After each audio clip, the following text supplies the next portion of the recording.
Hi everybody, Mrs. B again.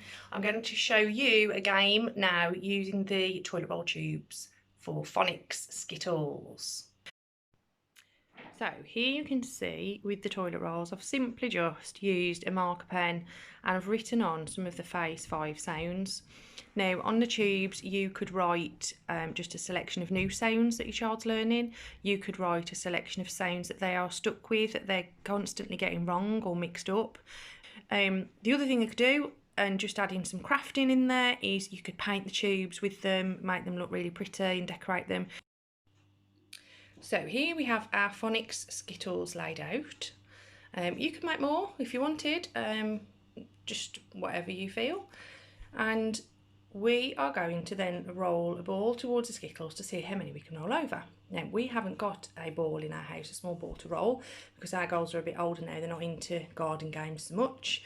So here we have a pair of socks. Simple as, everybody's got socks, everybody has toilet rolls, although, you know, don't go panic buying for them, especially will you folks. So, pair of socks, freshly clean, not smelly, I have to say. Don't want smelly socks either. And what we're going to do is we're going to roll the socks or the ball, whatever you're going to use, towards the Skittles to see how many we can knock down. So here we go. Oh, not very good. Try again. Oh, okay. So, what we need to do now is look at the Skittles that we've knocked over and need to make sure we can read those sounds. So it's a good check of the reading and recognising the graphemes. So we can see ow, I, E.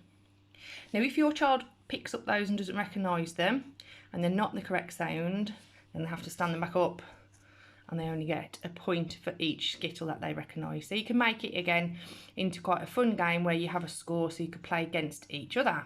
Now the other thing that you could do is if they recognise the sound, we're always into practising writing them so they could write down the grapheme. Can they think of a word? You don't have to do the writing, you could just think of a word. So give me a word with the I grapheme. So let's think of pie. And then can you put it in a sentence? Oh, I love meat and potato pie. What about the E sound? Can you think of a word with the E sound?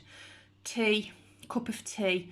I love a cup of tea. Excellent. Reinforcing those sounds, reinforcing using them in words and putting them in sentences too. And then as we say, the next step, you could then practice writing the graphemes and sentences using words with those graphemes in. Have fun.